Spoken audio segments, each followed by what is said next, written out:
Mylène, Anna, bonjour. Bonjour, bonjour Denis. Vous êtes toutes les deux hypnothérapeutes, vous avez été formée par Hypnosalis et aujourd'hui vous êtes formatrice et vous intervenez notamment pour la formation en hypnose appliquée à l'arrêt du tabac. Est-ce que vous pourriez nous parler de cette formation, nous dire à quoi elle mène et quels sont les points forts que vous enseignez aujourd'hui? Alors déjà, par rapport à cette formation, ce que moi je pourrais dire en préambule, c'est que c'est une formation qui peut être donnée à toute personne qui souhaite mettre en pratique l'arrêt du tabac, indépendamment de la relation d'aide. Donc une personne qui veut mettre en pratique l'arrêt du tabac peut, par le biais de cette formation, exercer et pratiquer l'arrêt du tabac, qui va donc se faire en 2 séances chez Hypnosalis, dans un cadre bien défini, donc avec une première séance qui est une séance d'accompagnement, d'échange, une anamnèse qui est menée avec le consultant pour comprendre sa motivation, son désir d'arrêter de fumer, on va dire. Et puis ensuite, on fera une 2e séance qui est une séance de renforcement pour donner toutes les chances au consultant d'aboutir et d'atteindre son objectif. Si Mylène, oui, c'est tout à fait une méthodologie. Pourquoi chez Hypnosalis on est sur 2 séances? Parce que c'est vrai que d'actualité, en une séance, je dirais même que plus de 90% des personnes arrêtent de fumer. C'est que nous sommes toujours dans l'accompagnement, aussi dans savoir dans le bien-être du consultant.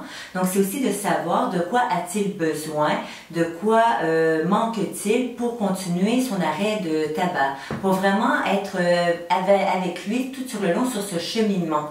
Et nous donnons donc sur ces 3 jours, donc l'arrêt de tabac est sur 3 jours, donc une méthodologie, un cadre. On apprend aussi la création de suggestions appropriées, de métaphores. Nous créons aussi des métaphores propres à notre consultant en fonction de ses connexions avec la cigarette aussi qui sont très importantes, qui varient aussi d'une personne à l'autre, et aussi des besoins au niveau de ses désirs d'être non-fumeur, d'arrêter de fumer, qui sont aussi différents d'une personne à l'autre. Donc c'est vraiment aussi d'avoir des suggestions appropriées, métaphores personnalisées, qui sont notre point fort chez Hypnosalis, et non pas juste de dérouler un script comme pourrait être proposé par peut-être d'autres structures.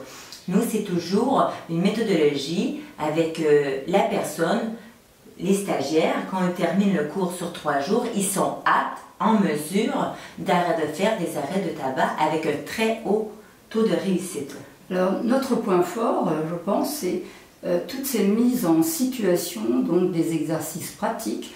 Et sur les 3 jours, il y a énormément d'exercices qui vont faire que les personnes qui sont là pour apprendre l'arrêt du tabac sortent avec des bases qui sont sûres, certaines, et ils ont appris à écrire des suggestions, ils ont appris à écrire des métaphores, et ils ont donc tous les outils pour mener à bien l'arrêt du tabac. Et surtout de la pratique. Et nous, en tant que formatrices, nous sommes là pour vraiment accompagner au niveau de la voix aussi, qui est à poser aussi, qui est tout à fait différent dans d'autres circonstances, comme dans la relation d'aide.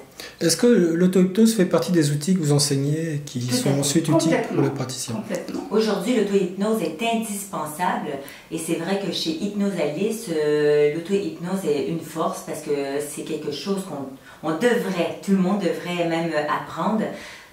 Et transmettre C'est une hygiène de vie. Donc à transmettre au-delà de l'arrêt du tabac. Voilà, donc le consultant, donc en plus des 2 séances qu'il va suivre, repart avec un outil qui lui est propre. Voilà. Donc il peut mettre en pratique, et une fois qu'on connaît comment procéder à faire de l'auto-hypnose, après nous pouvons poursuivre ce travail personnel sur d'autres problématiques, parce que quand on arrête le tabac, peut-être une personne, ça va être un niveau de stress, donc elle va apprendre dans cette auto-hypnose à retrouver cette calme, cette tranquillité, cette sérénité, quoi qu'il arrive dans les situations de sa vie.